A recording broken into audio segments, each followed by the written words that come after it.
In part 2 of lab table setup, we'll cover airline plumbing, attaching the control arms, and valve adjustment.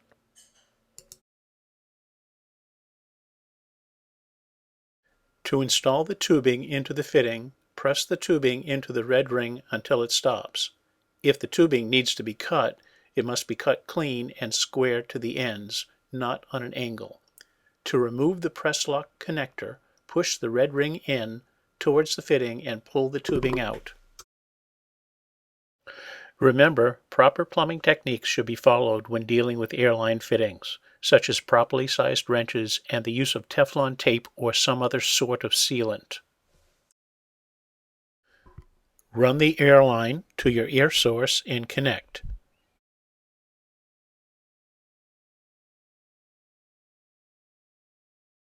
Turn on the air source and set the input pressure to 80 psi. In the hardware bag, there were 3 valve control arms. Each has a red thumb screw and a foam pad. First, let's unscrew the red thumb screw so that it is flush with the underside of the lever arm. Second, let's move the foam pad all the way down closest to the lever arm. You'll have to run up the lock nut, include it under the foam pad.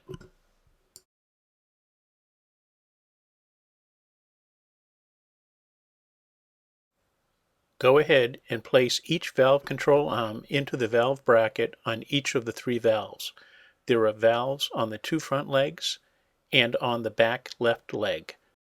Tighten the red thumb screw so that the valve arm is horizontal. The foam pad will most likely not be touching the underside of the table.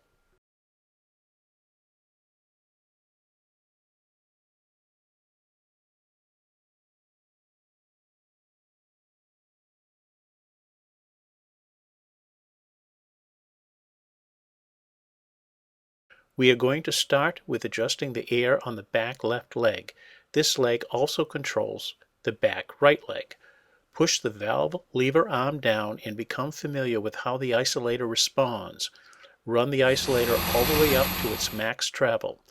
Notice the rate at which the isolator moves. Listen for the airflow.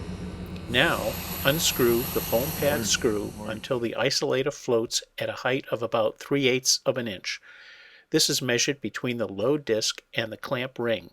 You may have to turn the foam pad 5 to 10 turns. Once you reach that height, move on to the next leg.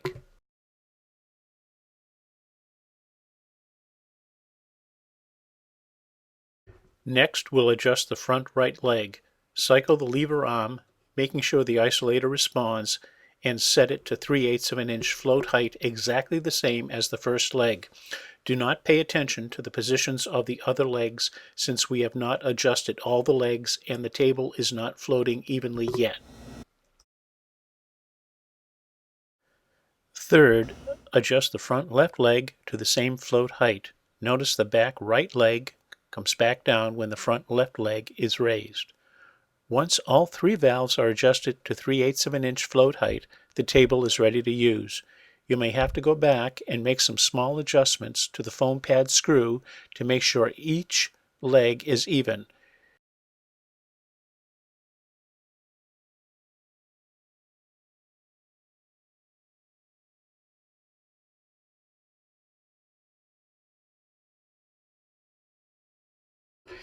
This concludes part 2 of lab table setup.